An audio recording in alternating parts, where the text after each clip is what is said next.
Hello everyone, in this video I'll be ranking the best race features in Baldur's Gate 3 on a tier list. So I got to experiment a bit more with some of these which I previously thought weren't as good as they are. So I'll be talking about every single race and sub-race in Baldur's Gate 3, rank them on the tier list from best to worst. And the first we got here are the Elves, both High Elf and Wood Elf. So Elves get some unique benefits, so the Wood Elf gets an increased movement speed, whereas the High Elf gets a free cantrip that uses your intelligence for spellcasting.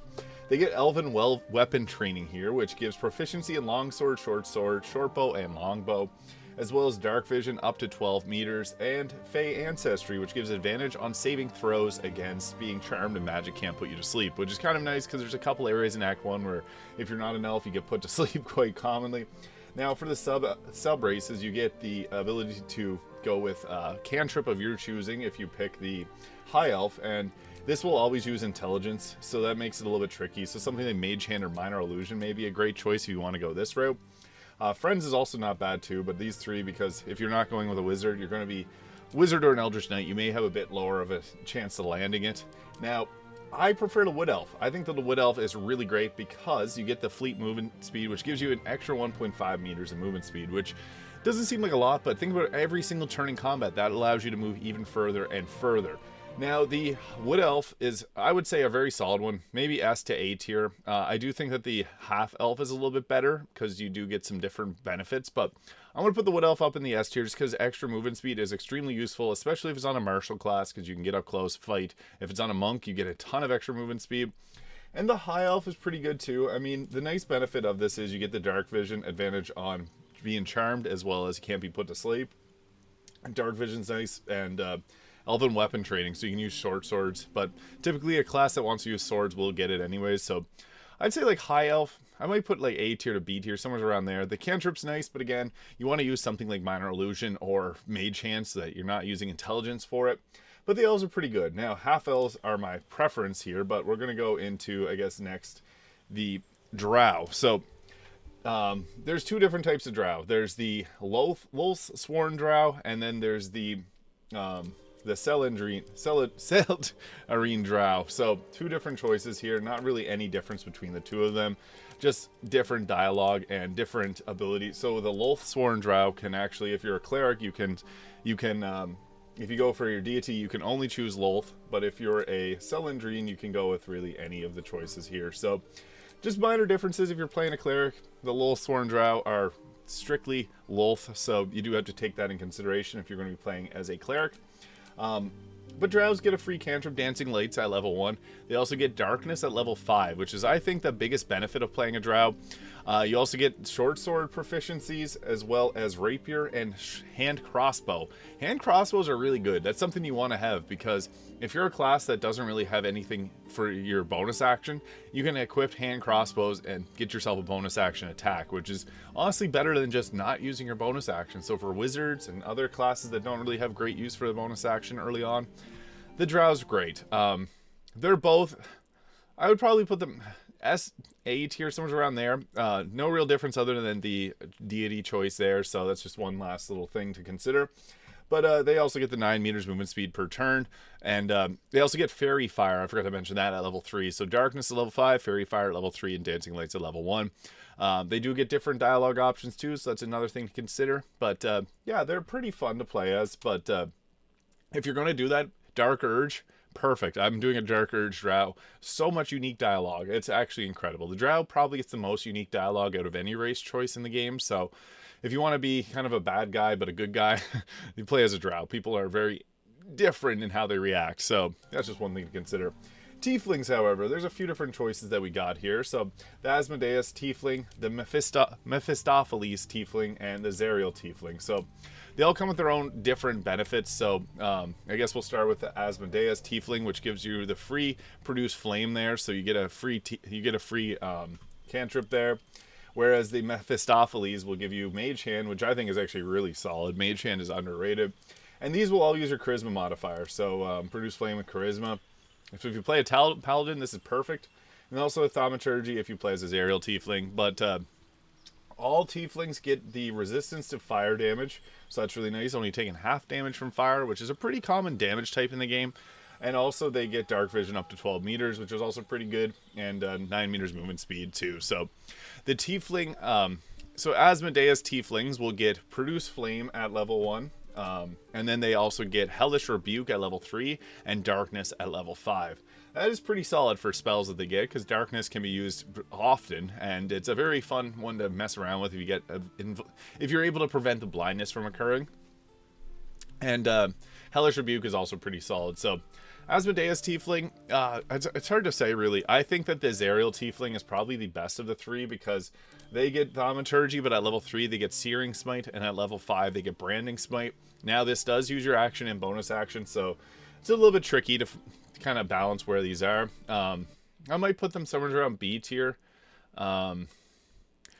Honestly, I feel like the Mephistopheles tiefling is a little bit worse in terms of the spells that they get, because the Asmodeus tiefling gets hellish rebuke. It's really nice to have for extra damage, as well as the Zariel tiefling is probably the best of the three, getting themselves searing smite and branding smite.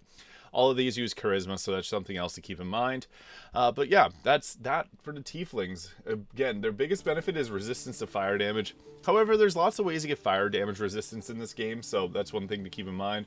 And also dark vision, which is quite nice on really any race that gives it to it. So next we got human. So humans are kind of like they're what I chose first time playing, and it's kind of like the bland choice. If you want to play as yourself, this is the choice to go with.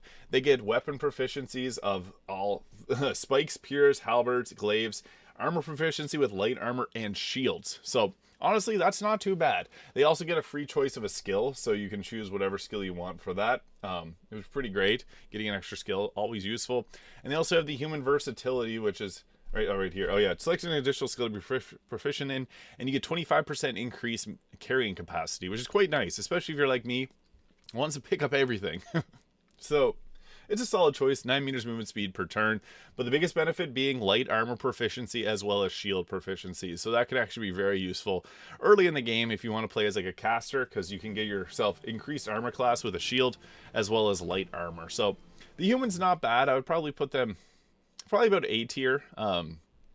Getting handbow proficiency, hand crossbow from the drow is pretty solid, but a human, pretty solid choice overall. Getting a shield proficiency and light armor is great, but there's something that's a little bit better than humans, and they're kind of like an alien race with the Githyanki. So they get the astral knowledge, so until long rest you gain proficiency of skills of any chosen ability. So obviously that's really good, and being able to become proficient in skills that you're choosing is great for a variety of, like, if a situation comes up where you need a certain skill ability, you can pick that off right then and there. You also get Mage Hand at level 1. There's a Githyanki Psionics, which is an invisible Mage Hand, which is even better than just a regular Mage Hand, so you get a cool extra beneficial Mage Hand. But at level 3 you get Enhanced Leap, which triples your jump distance, which is really great, and it's a ritual spell. And then Misty Step at level 5, so that's really nice. Misty Step is one of the best spells in the game, and getting it for free is incredible.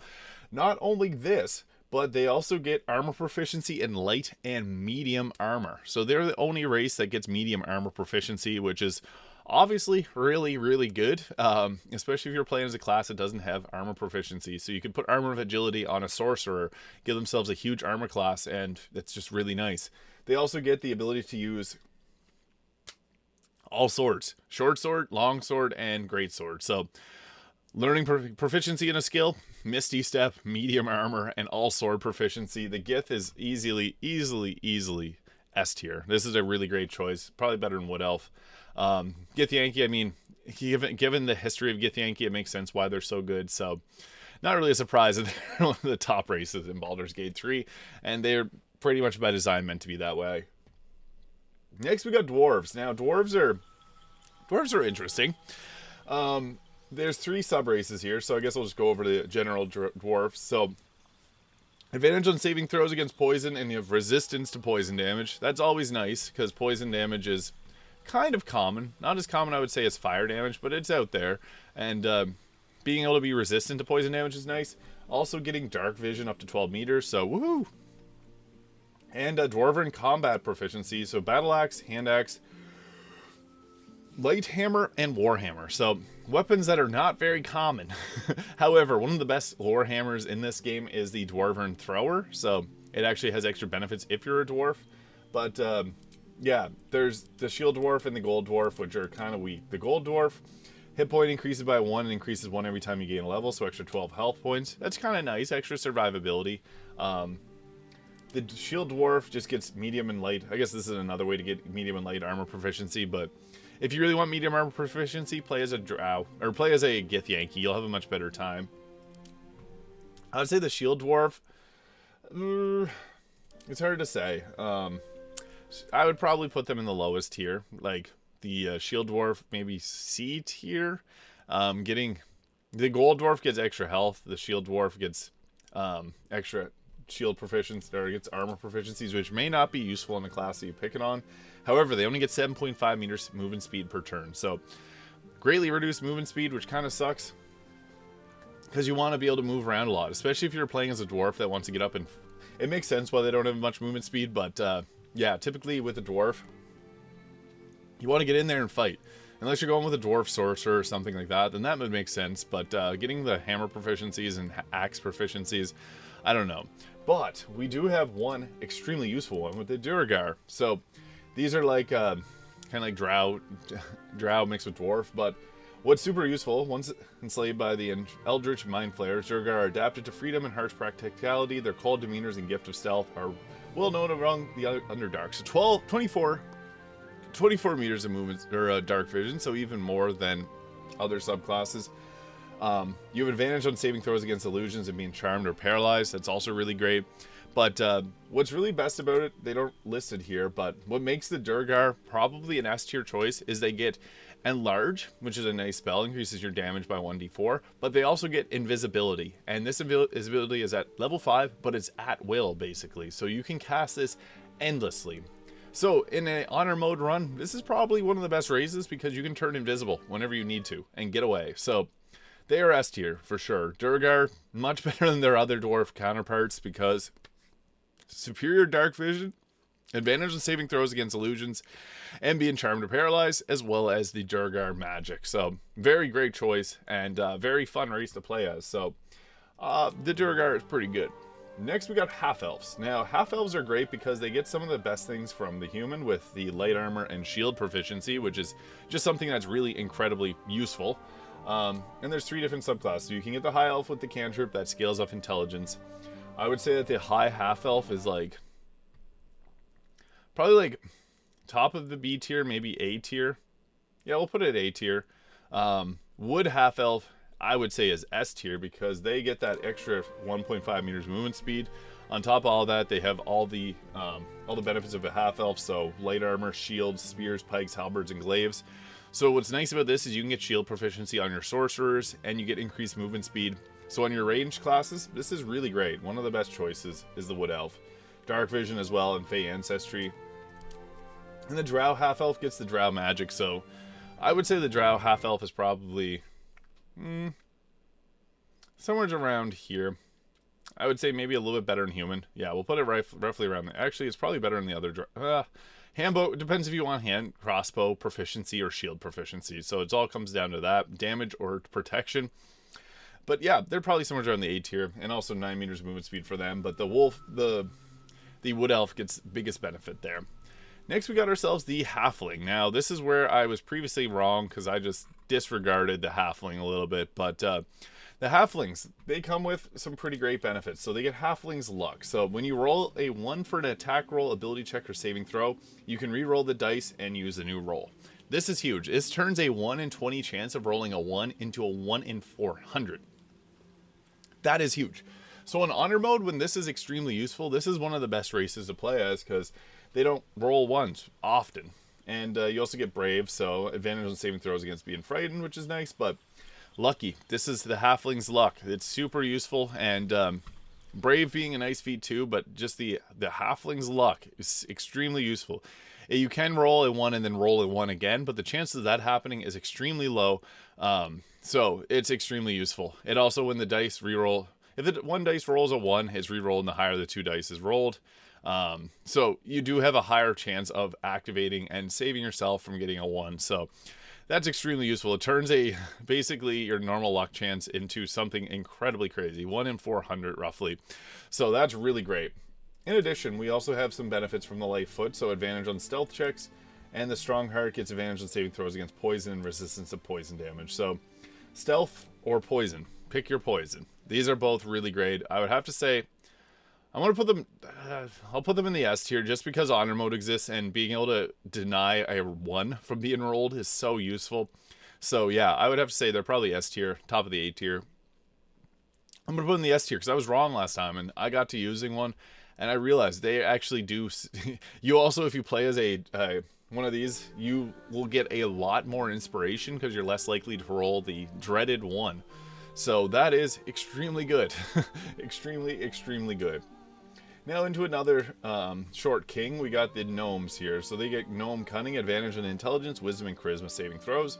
Wisdom saving throws are one of the most common ones. That's something that happens often. Now, I guess something I should mention with halflings and the gnomes is they only get 4.5 or 7.5 meters of movement speed. So they do get slightly reduced movement speed. The rock gnome gets dark vision and proficiency to history checks, which is nice. The deep gnome gets speak with animals as well as dark vision. So they both get dark vision. And the deep gnome, superior dark vision, which gives you 24 meters of dark vision. And stone camouflage gives you advantage on stealth checks. So this could be a really good race for if you want to be sneaking around. However, they are slow. Only 7.5 meters of movement speed. The gnome's cunning is great, though. Being able to get advantage on wisdom, intelligence, and charisma saving throws is pretty useful. So I'd have to say forest gnome probably being the worst. I'll put the forest gnome down low because speak with animals, honestly not that good because there are so many speak with animal potions in this game, you're never going to need to use it as a spell. And deep gnome is great because of the increased movement or increased ability to see in the dark. So I might put them, the advantage on intelligence, wisdom, and charisma saving throws is really what saves them and makes them super useful. And history checks, I might just put probably somewhere around there. The advantage is really good, but again, if you're going to play as a short race, you probably want to go as a halfling. I feel like the gnome just kind of lacks in terms of what the halfling can bring to the table, or even the Durgar, so yeah. And next we got ourselves the Dragonborn. This is sadly the worst race in the game because while they do move 9 meters movement speed per turn, which is awesome, that's pretty great, they only get the acid breath, they only get a breath of whatever color they are. This one makes it look like they're vomiting, like it's just like, bleh. It's kind of funny.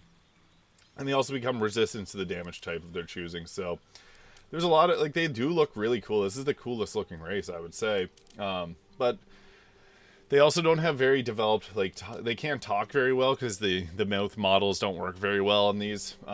So that's why there's no party members that are Dragonborn. They do look really cool, though. I do admit they have a very unique appearance to them. Poison breath also looks like they're throwing up. Like they look honestly super cool. Like if we get into, I guess we'll get into the edited appearance here just to give you a look at what it looks like. They got lots of really cool options for making them look pretty nifty. So got all the different crests, chins. You can really, like, they put a lot of detail into making these look cool. Different jaws here, different skin colors, so you can go really like whatever color you want. There's some pretty ones like the pink there, multicolored ones. Yeah, there's a lot of choices here that just make them a very cool race, but unfortunately I feel like they are a bit lackluster when it comes to, you can choose the tail. They are a bit lackluster when it comes to the overall benefits. I personally think that the Dragonborn should be able to fly as a bonus action or something like that to give them a little bit of a benefit. And also maybe like these spells can only be used once per short rest, which is not enough to make it worthwhile using. So I wish it was a bit more. The resistance to a damage type is nice, but a lot of classes can get the, resistance to a damage type. So being able to use, if they could use their dragon breath per turn, that'd be great. It doesn't scale well, and it also is once per short rest. So that makes it a little bit lackluster. So I have to put the Dragonborn probably at the lowest tier there. So yeah, they're just not that good. And we have another very good one with the half-orc. So with half-orcs, they get dark vision 12 meters. They get the relentless endurance. If you reach 0 health points, you regain 1 hit point instead of being down. So that's really nice. Being able to resist being down is huge. And this is basically like Death Ward, so extremely useful. And then finally, we get Savage Attacker. So when you land a critical whenever you land a critical attack with a melee weapon, you deal an extra damage die of weapon, and this does stack, so you can deal a ton of damage. This is like one of the highest damage classes if you want to play as a fighter and go crit fishing, because they hit hard. They can be brought back up whenever they're brought down to 0 health. There's no sub race for the half orc. They're just good. I would have to say the half orc is another S tier choice. Yeah, the half elf is extremely useful for that, and it's just a fun class in general. If you really don't mind the appearance of looking like Shrek, you can go ahead with this and you'll have a blast because they hit hard. So there it is. There's the tier list of the best subclasses and best races and sub races in Baldur's Gate 3 ranked on tier list based on their features alone. So Githyanki, Durgar, Wood half elf, half orc, both halflings, and the wood elf being the best. Wood elf could probably go like probably A tier because the half elf, just getting the shield proficiency alone makes it so much better. So yeah, let me know your thoughts in the comments below, and hit that subscribe button below if you haven't already. Thank you so much for watching, and I'll see you all in the next video.